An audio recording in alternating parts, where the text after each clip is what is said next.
firman, mendengarkan kebenaran, membangun mohon kiranya menurunkan roh, dan kiranya setiap apa yang keluar dari mulut hamba-Mu ini boleh sesuai dengan kehendak. Terima kasih Tuhan yang menyerahkan firman-Mu pada pagi hari ini hanya dalam tangan kuasa.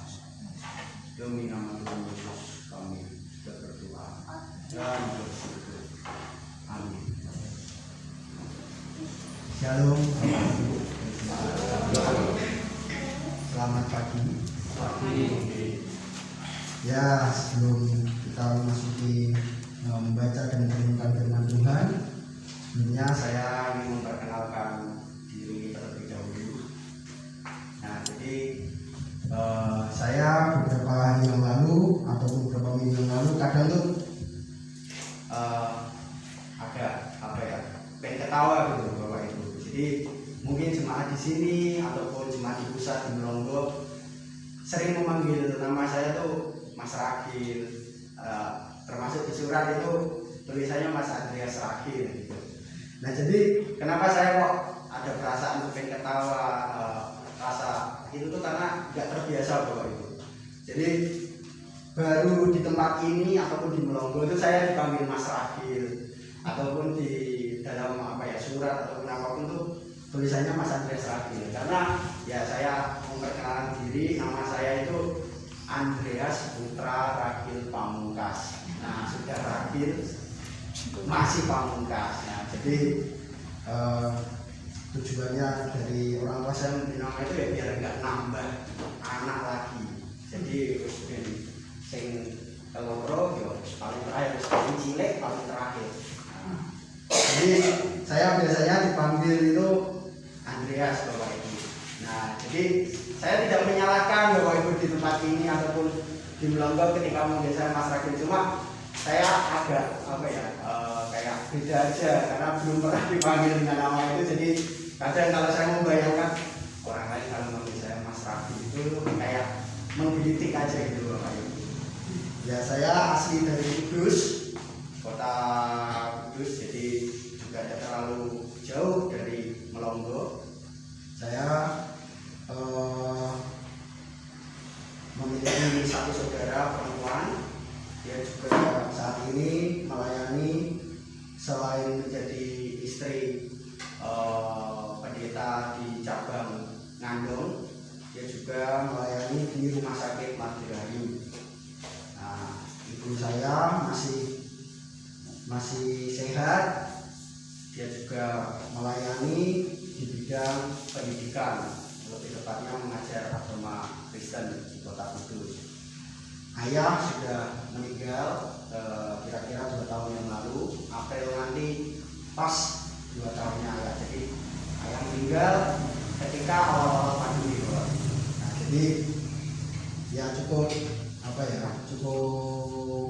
membuat saya sedih itu ketika posisi itu saya belum lulus kuliah. Jadi sebenarnya tinggal wisuda, tapi karena pandemi wisudanya diundur. Nah, terus yang kedua yang buat saya sedih, ayah saya belum pernah melihat saya khotbah. Nah, padahal itu cita-cita ayah saya. Nah, mungkin ini adalah panggilan Tuhan. Saya boleh di tempat ini, boleh melayani Bapak Ibu, dan saya mohon dukungan doa dan juga rasa kekeluargaan yang boleh Bapak Ibu dan saya bangun untuk minggu-minggu yang akan datang, hari-hari yang akan datang, dan seterusnya. Nah, saya saat ini mengajak Bapak Ibu dan saudara-saudara sekalian untuk kita membaca firman Tuhan yang diambil dari 1 Petrus pasal yang kedua ayat 21 sampai 25.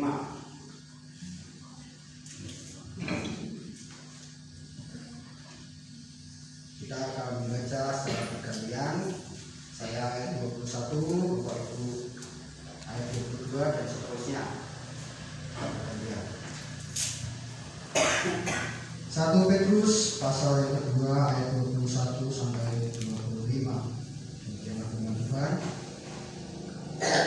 Sebab untuk itulah kamu dipanggil, karena Kristus pun telah menderita untuk kamu dan telah meninggalkan teladan bagimu, supaya kamu mengikuti jejaknya.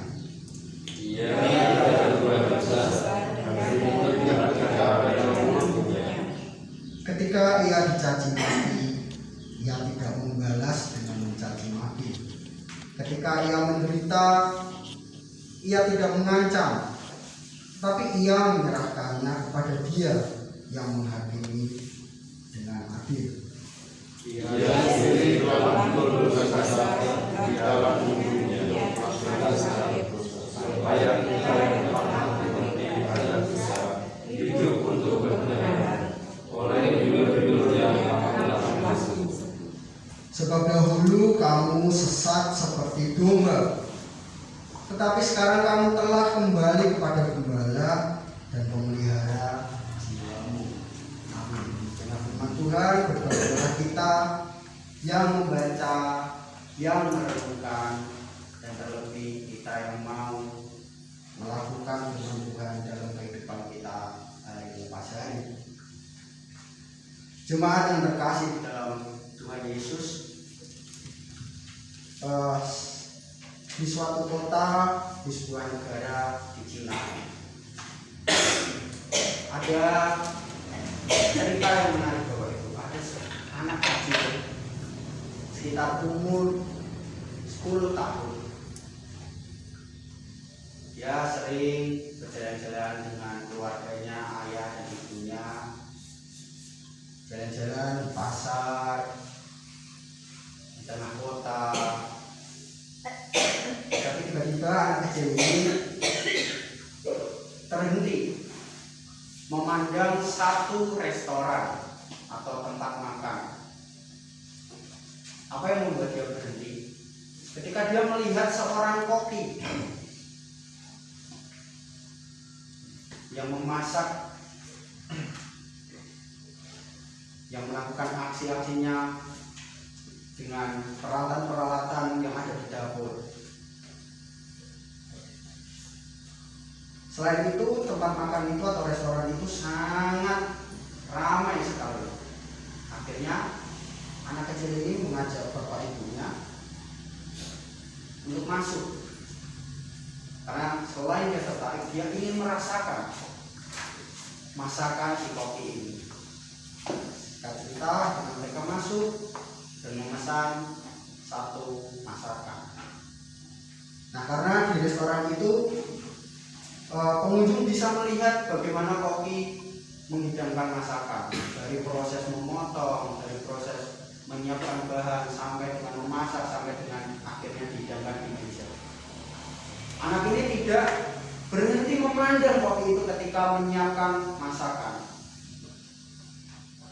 Singkat cerita, ketika dia keluar dari restoran itu, dia cerita dengan ayah itu. Ayah itu, aku pengen nanti dewasa, aku pengen jadi koki seperti yang ada di restoran itu. Dia terkenal, dia disukai oleh semua pelanggan yang datang di situ. Karena setiap melakukan atraksi memasak, orang-orang yang datang di restoran itu selalu tertarik, selalu memuji-muji dia. Lalu ayah ibunya berkata, ayah ibu akan selalu mendukung kamu, nak. Yang penting kamu semangat dan kamu mau berusaha.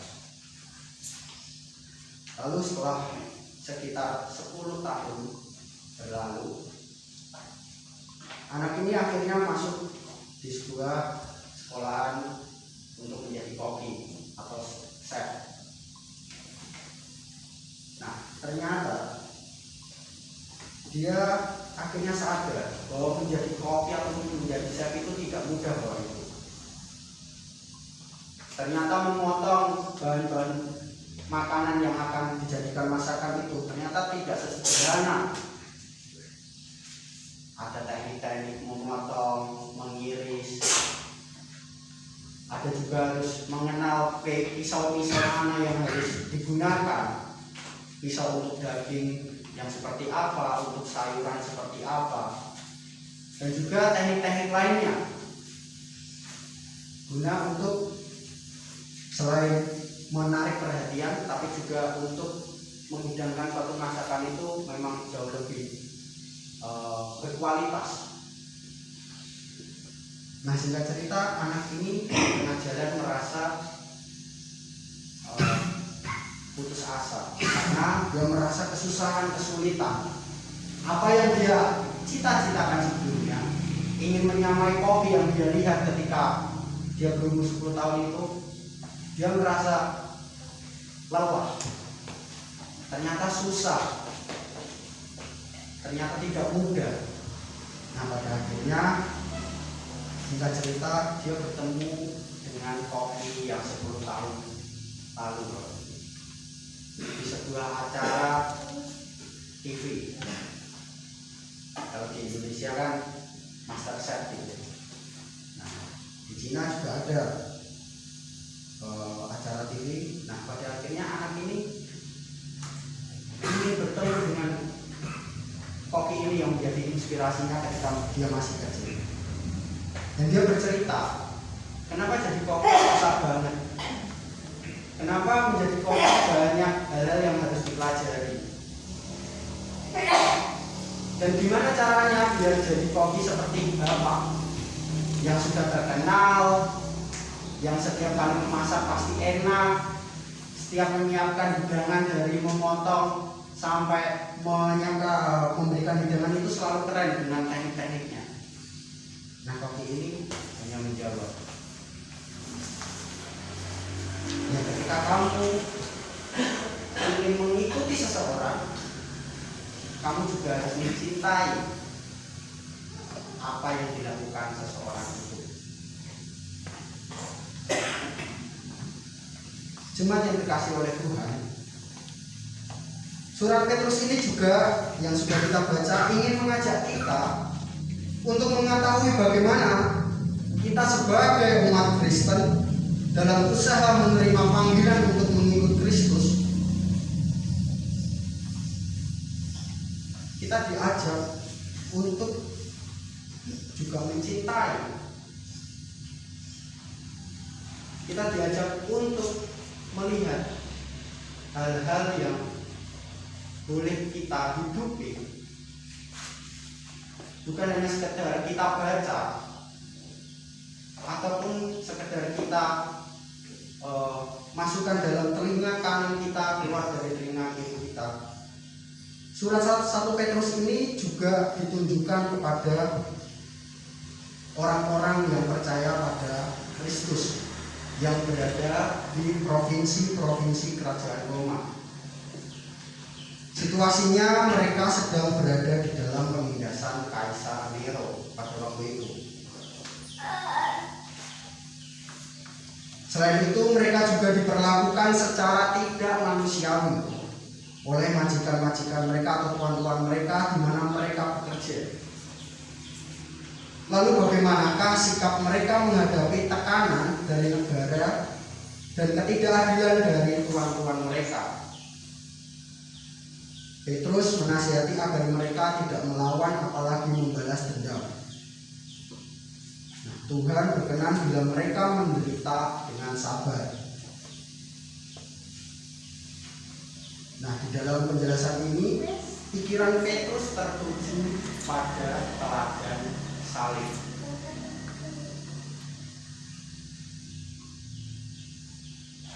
Lalu ada hubungan apa mengenai teladan salib dengan mengikuti jejak Kristus sebagai tema kita pada pagi hari ini?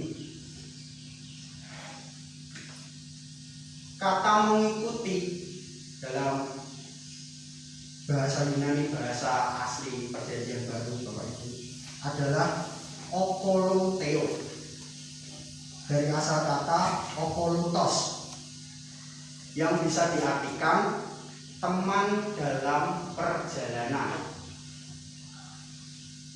Itu berarti mengikuti tidak bisa hanya diartikan sekedar ikut dan meniru saja. Seperti ilustrasi tadi, ketika seorang anak kecil ingin mengikuti seperti kopi, ketika ada hal yang membuat dia putus asa, karena dia hanya ikut dan meniru. Karena layaknya teman dalam perjalanan, makna mengikuti tadi membutuhkan sebuah rasa yang saling terikat dan terkoneksi bersama. Oleh sebab itu, pada pagi hari ini saya mengajak jemaat untuk menemukan rasa yang bagaimana dalam mengikuti jejak Kristus. Jadi ketika kita melihat tema pada pagi hari ini mengikuti jejak Kristus, saya mengajak Bapak Ibu bukan saja untuk cuma ikut dan meniru, tapi di dalam ikut dan meniru itu kita membutuhkan rasa. Pertama, kita bisa melihat pada ayat yang ke-21, Bapak Ibu. Firman Tuhan, sebab untuk itulah kamu dipanggil, karena Kristus pun telah menderita untuk kamu dan telah meninggalkan teladan bagimu.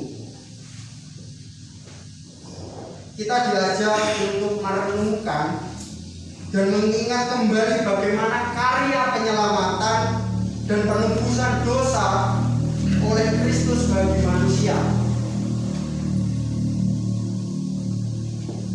Dan itu semua terjadi karena adanya apa Bapak Ibu?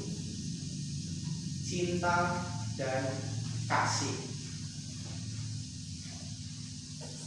Kalau Yesus tidak memiliki cinta dan kasih buat manusia, tidak akan mau menebus dosa kita, menderita sampai mati di kayu salib, melakukan karya penyelamatan. Apa yang mendorong Kristus mau melakukan itu? Kalau bukan cinta dan kasih kepada manusia. Oleh sebab itu, dalam mengikuti, kita harus mengusahakan kasih dan cinta dalam kehidupan sehari-hari. Ya paling gampang kehidupan dalam keluarga, Bapak Ibu. Kita nggak usah ngomong kehidupan dalam pekerjaan, teman rekan kerja. Kita mulai dari keluarga. Kadang kita berbeda pendapat dengan suami, dengan istri, dengan anak. Kadang kita juga memaksakan hal-hal yang kadang membuat anak kita ataupun orang tua kita merasa tidak dicintai, merasa tidak dikasih. Tapi pada pagi hari ini, ketika kita mau mengikut, kita ditantang untuk menghidupi cinta dan kasih.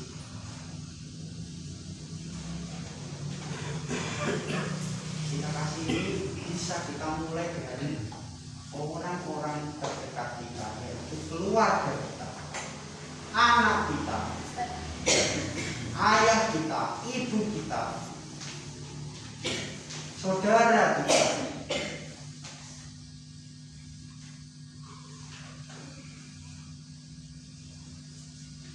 Lalu yang kedua, kita juga bisa melihat pada ayat yang ke-22.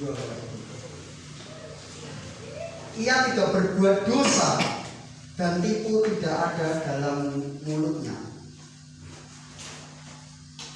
Tentu saja hal tersebut memiliki pesan bahwa ketika kita mengikut, kita diajak untuk menjauhi dosa serta berkata dan bersikap berdasarkan kebenaran. Kebenaran di sini dimaksudkan adalah kebenaran firman Tuhan. Nah, untuk mewujudkan hal itu berarti seseorang harus memiliki Disiplin spiritualitas. disiplin spiritualitas boleh dimiliki seseorang jika dia memiliki relasi yang erat dengan Tuhan. Antara lain Orang yang tekun membaca dan melakukan firman Tuhan. Nah, dari situlah seseorang mampu menjauhi dosa dan selalu berkata berdasarkan kebenaran. Yang pertama, kita diminta untuk menghidupi cinta dan kasih dalam mengikuti jejak Kristus.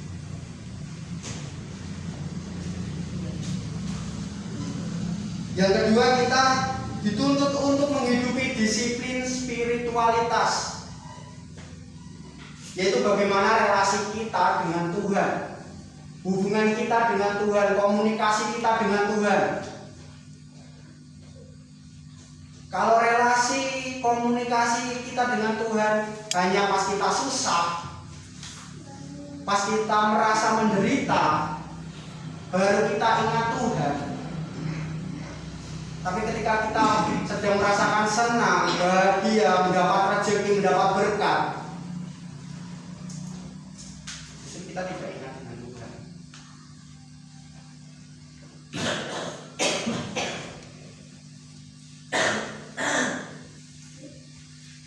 Justru kita ketika tidak ingat dengan Tuhan, kita melakukan hal-hal yang kita mau, yang kita senangi,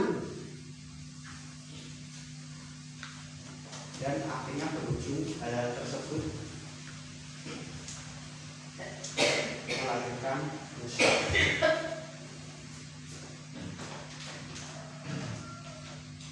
Setelah kita mendapatkan cobaan, mendapatkan penderitaan, kita baru tanya, Tuhan di mana?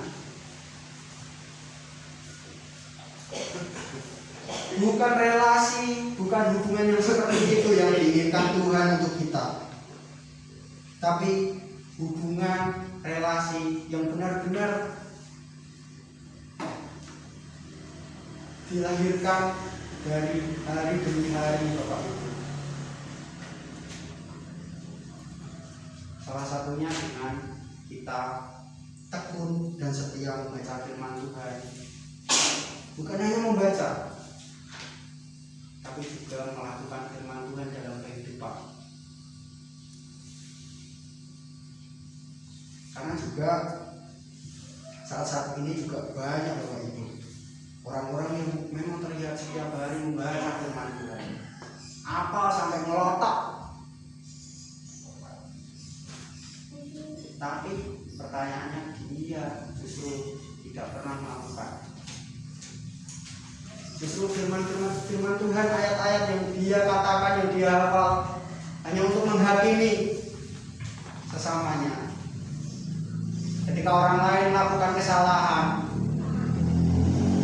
dia menghakimi dengan memberikan ayat-ayat firman Tuhan, tetapi dia sendiri tidak melakukannya. Nah, bukan relasi yang seperti itu, Bapak Ibu. Selain kita memiliki relasi dengan membaca firman Tuhan, kita juga diharapkan untuk melakukan firman Tuhan itu. Jadi yang pertama, kita diminta untuk menghidupi cinta dan kasih. Yang kedua, disiplin spiritualitas dalam mengikuti jejak Kristus. Yang ketiga, pada ayat 23 di dalam firman Tuhan, ketika ia dicaci maki, ia tidak membalas dengan mencaci maki. Ketika ia menderita, ia tidak mengancam, tetapi ia menyerahkannya kepada Dia yang menghakimi dengan adil. Hal yang ketiga ini nampaknya ingin menekankan pada penguasaan diri dan berpengharapan dalam kita mengikut Kristus. Menguasai diri dari hal-hal yang membuat kita cenderung memiliki keinginan membalas perilaku buruk seseorang dan juga selalu memiliki pengharapan untuk menyerahkan segala sesuatu ke dalam Yesus. Yang ketiga, kita diarahkan untuk menghidupi yaitu penguasaan diri dan berpengharapan. Selain cinta dan kasih, disiplin spiritualitas, kita juga dituntut dalam kehidupan kita memiliki penguasaan diri kita. Baik ketika kita mendapatkan masalah, menghadapi beban berat, mendapat masalah dengan orang lain, dicemooh orang lain. Firman Tuhan memberikan kita pesan, kita tidak boleh tidak boleh membalas. Justru kita diminta untuk berpengharapan, menyerahkan semua itu ke dalam Tuhan.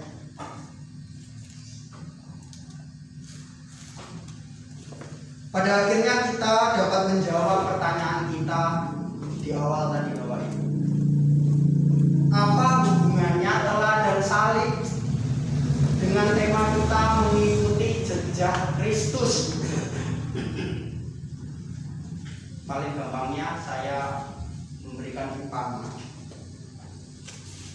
Mengikuti jejak Kristus, tema kita yang kita temukan pada pagi hari ini adalah soal ujian.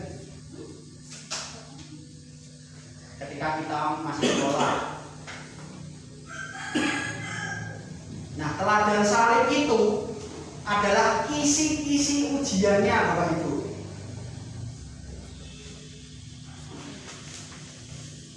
Nah berarti ketika kita sekolah ben kene iso ngerjakno soal ujian.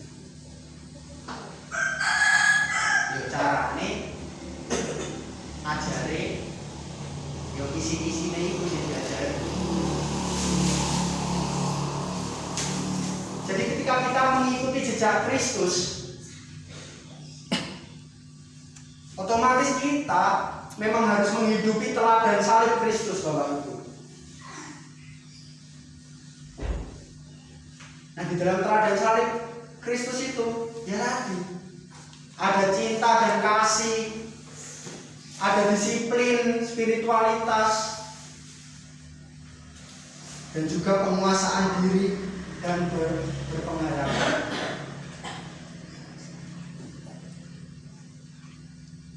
Nah, ketika kita mau mengikuti jejak Kristus, tapi kita tidak mau menghidupi teladan salib Kristus, akhirnya kita cuma jadi Kristen KTP.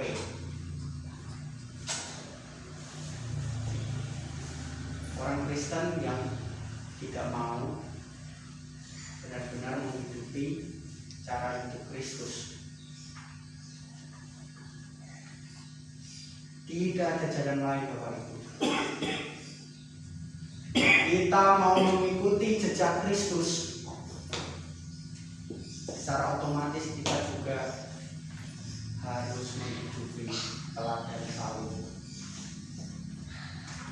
Berat, sangat berat Bapak Ibu.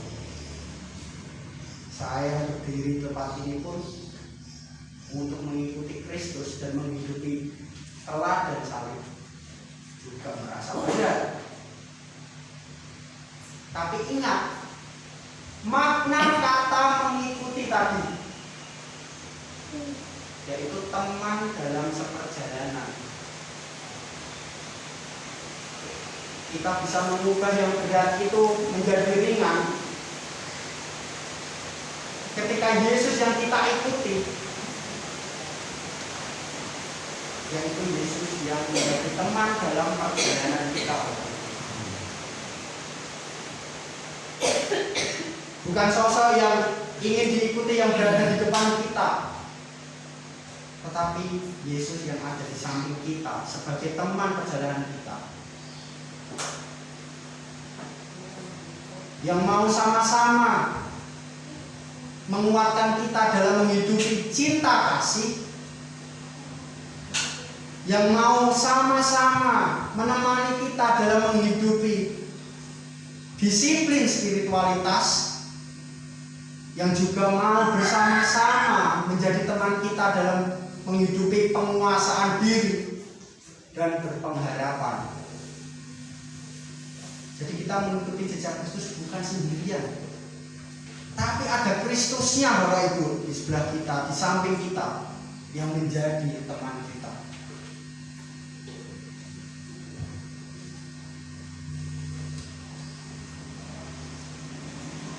Oleh sebab itu, mengikuti jejak Kristus bukan berjalan dalam keabu-abuan dan ketidaktahuan arah, melainkan seperti halnya berjalan bersama teman. Yesus tidak sekedar hanya ingin diikuti, namun ia mau berjalan bersama dengan kita dan menemani kita dalam menghidupi cinta dan kasih, disiplin spiritualitas, penguasaan diri, serta berpengharapan. Seperti halnya teman, ia juga merasakan apa yang kita rasakan, yaitu senang, sedih, suka, duka, dan juga penderitaan. Itu